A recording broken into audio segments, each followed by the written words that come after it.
Hi friends, సగ్గుబియ్యం పాయసం చేస్తున్నాను ఈరోజు నేను. ఇది సగ్గుబియ్యము రాత్రి నానబెట్టుకోవాలి ఫ్రెండ్స్.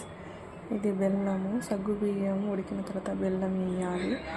బెల్లము సగ్గుబియ్యం ఉడికిన తర్వాత పాలు పోయాలి ఫ్రెండ్స్. సగ్గుబియ్యం బెల్లం ఉడికి చల్లారిన తర్వాత వేడివేడిగా పాలు తర్వాత పోయాలి.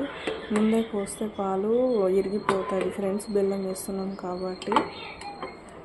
ఇది సగ్గుబియ్యం, ఇది ఉడికిన తర్వాత బెల్లం వేయాలి.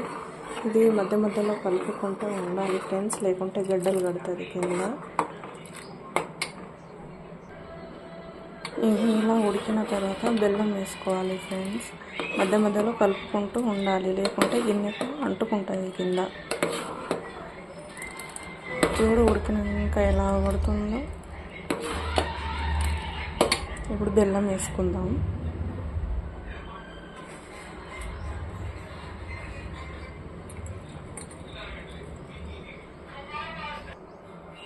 బెల్లం వేయడం కూడా అయిపోయింది ఫ్రెండ్స్. ఇప్పుడు చూడండి, ఈ బెల్లం మొత్తం కరిగిన తర్వాత కొంచెం చల్లారిన తర్వాత పాలు పోయాలి. మీడియంలో పెట్టుకొని చేయాలి ఫ్రెండ్స్.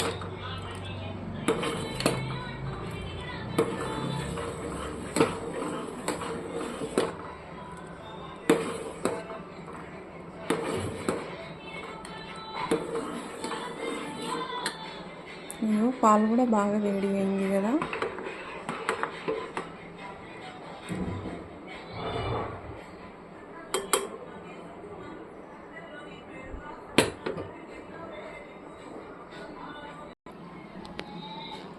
నేను ఇప్పుడు బాదామును, జీడిపప్పు, డ్రై ఫ్రూట్స్ నేను ఇప్పుడు మిక్సీ పట్టాను. ఇలాచి, బాదాము, జీడిపప్పు ఇది కూడా వేస్తున్నాను ఫ్రెండ్స్.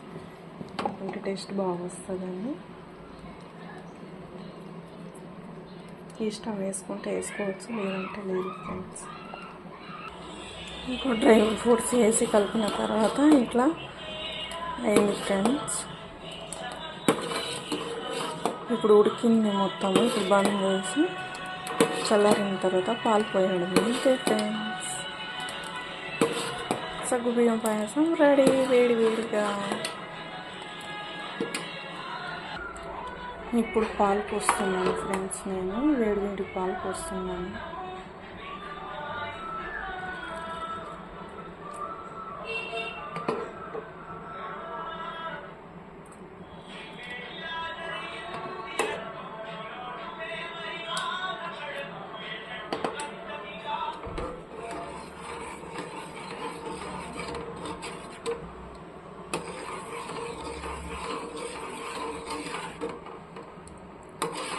అంతే ఫ్రెండ్స్, రెడీ అయిపోయింది. Bye friends.